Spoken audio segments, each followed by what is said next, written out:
Bismillahirrahmanirrahim. Assalamu alaikum. Bonjour mes chers élèves. Aujourd'hui, on va continuer toujours les activités de soutien et de remédiation avec la leçon numéro 2 intitulée Le début d'une nouvelle réaliste. Donc cette leçon elle est réservée pour les élèves 3e année cycle secondaire collégial, le manuel parcours français, le livret de l'élève. Alors le plan de travail se compose de 5 étapes. La première étape, on va présenter le support, c'est-à-dire le texte à étudier. La deuxième étape, on va lire et on va essayer de comprendre le texte.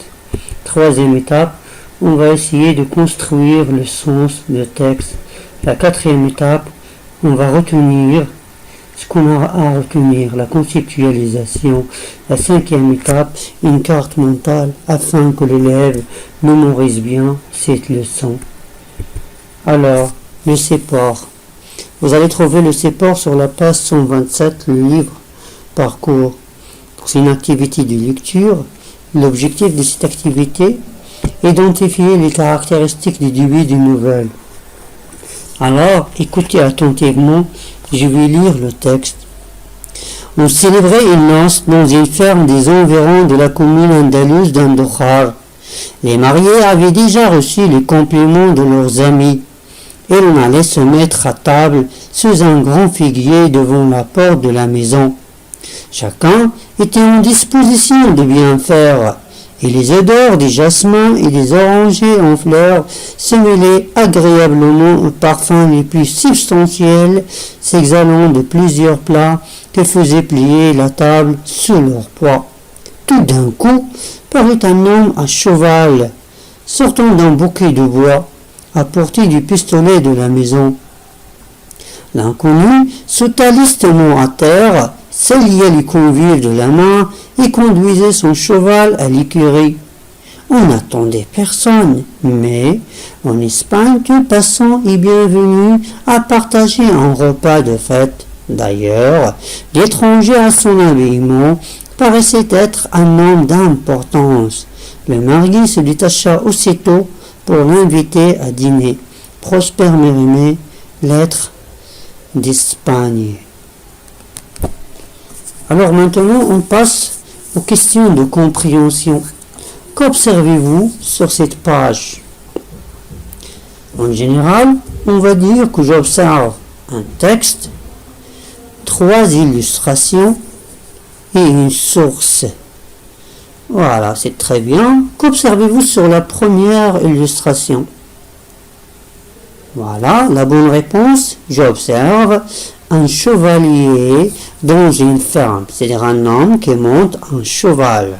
C'est très bien. La deuxième illustration, voilà, c'est bien, il représente une fleur. La couleur, elle est blanche, c'est très bien. On l'appelle le jasmin. C'est excellent. On passe à la troisième illustration. Oui, c'est bien, il représente un fruit, on l'appelle le figue. L'arbre, c'est le figuier. C'est très bien. Maintenant, on passe à la source. Oui, qui a écrit ce texte? Voilà, c'est très bien. Le texte est écrit par Prosper Mérimée. C'est très bien. D'où ce texte est-il extrait? Voilà, c'est bien. Il est extrait des lettres d'Espagne. C'est très bien. Voilà, c'est bien. Maintenant, on passe au texte. Je vais vous donner 3 questions. Je vais vous laisser le temps de répondre. La première question, vous allez relever le lieu de l'histoire. La deuxième question, le temps ou bien le moment de l'histoire. Et la troisième question, les personnages en présence dans ce récit. Donc le lieu, le temps et les personnages. Allez-y, je vais vous donner un moment.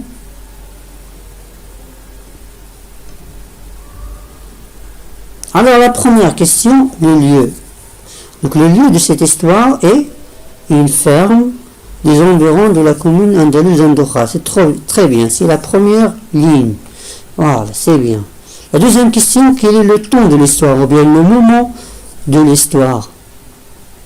Alors regardez le dernier mot de nos textes, à dîner. Donc le dîner ici, il représente le complément circonstanciel qui indique un temps. Il représente le soir. Voilà, c'est très bien. Nous avons ici un indicateur temporel, c'est tout d'un coup qui annonce un événement inattendu. Il est au milieu du texte. Maintenant, quels sont les personnages en présence dans ce texte? En général, il y en a 3 personnages. Il y a les mariés, le mari et sa femme. Il y a les convives, c'est-à-dire les invités, parce qu'il s'agit ici d'un mariage. Et l'inconnu, entre parenthèses, un homme. C'est l'homme que vous voyez sur l'illustration. C'est très bien. Maintenant, oui, alors le texte, il représente, le genre de texte est une nouvelle, c'est très bien. Cette nouvelle, en général, le début d'une nouvelle, elle se compose de 2 parties. La première partie, on l'appelle la situation stable. Et la deuxième étape, l'événement inattendu. Alors, on va voir quelles sont les caractéristiques du début d'une nouvelle, c'est-à-dire la situation stable et l'événement inattendu. En général, le début d'une nouvelle se compose de 2 étapes. L'étape numéro 1, la situation stable ou bien la situation initiale. L'étape numéro 2, l'événement inattendu ou bien l'élément perturbateur qui perturbe les événements de l'action. Alors, c'est quoi la situation stable? Donc, la situation stable est la première étape du début d'une nouvelle.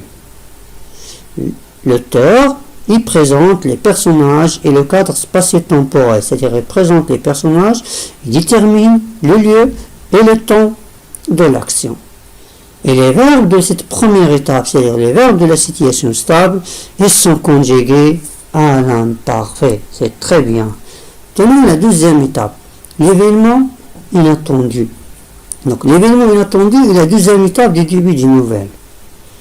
Il commence par un indicateur temporel annonçant un problème. Par exemple, dans ce texte, il y a tout d'un coup, ou bien soudain, ou bien tout à coup, ou bien subitement, ou bien brusquement, etc. Et les verbes sont conjugués au passé simple. Alors observez bien le texte. Vous allez voir que nous avons deux étapes. La situation stable et l'événement inattendu.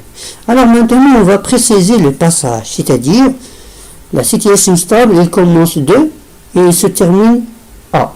On va préciser le passage de la situation stable. Allez-y. Voilà, c'est bien. Elle commence du début, c'est-à-dire on célébrait une noce jusqu'à sous leur poids. Voilà, c'est très bien. Tout simplement parce que, comme nous avons dit tout à l'heure, les verbes sont conjugués à l'imparfait. Maintenant, la deuxième étape, elle commence par, très bien, tout d'un coup. Donc, tout d'un coup, c'est un indicateur temporel qui annonce un problème.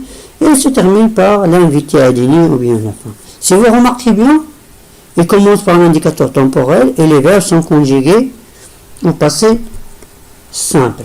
En général, le début d'une nouvelle se compose de deux étapes. La première étape, c'est la situation stable. Donc la dominance, c'est-à-dire le texte dominant plutôt, est un texte descriptif. Dans ce texte, il commence par « on célébrait jusqu'à leur poids ». Nous avons plusieurs verbes, par exemple « célébrer »,« avait »,« aller »,« était », etc. Et tous ces verbes-là, ils sont conjugués à l'imparfait. La deuxième étape du début d'une nouvelle, c'est l'événement inattendu. Le type de texte est un texte narratif. C'est très bien. Alors, il commence par tout d'un coup et il se termine à dîner ou bien jusqu'à la fin du texte. Donc, quelques exemples de verbes dans ce passage. Nous avons paru, sauta, paraissait, etc. Donc, on va remarquer que la majorité de ces verbes sont conjugués au passé simple. Oui, il y a un peu de l'imparfait, mais toujours l'événement inattendu, les verbes au passé simple. Alors enfin, on va terminer cette vidéo par une carte mentale afin que vous puissiez bien mémoriser cette leçon. Alors, le début d'une nouvelle. Nous avons dit que le début d'une nouvelle se compose de deux parties, deux étapes. La première étape est, très bien, la situation stable. Alors, comment est la situation stable? Il se caractérise par le calme. Il est calme, c'est très bien. Aussi, c'est un texte descriptif, parce qu'on est en train de décrire les personnages et aussi le lieu. Oui, alors les verbes, nous avons des verbes. Et les verbes sont conjugués à quel temps? Un imparfait, c'est excellent. Maintenant, la deuxième étape. On a appelé l'événement inattendu, c'est très bien. Comment elle est la deuxième étape? Nous avons dit qu'elle est perturbée, c'est le contraire de calme. Donc il y a une perturbation, il y a le déséquilibre, c'est très bien. Donc nous avons la même chose, les verbes cette fois-ci ils sont conjugués au passé simple et un texte à dominance narrative, c'est très bien. Donc là cette carte, il mémorise, c'est pour mémoriser la leçon d'aujourd'hui. Alors, enfin, je vous remercie pour votre attention et on se voit prochainement, Inch'Allah, dans une autre vidéo. Au revoir.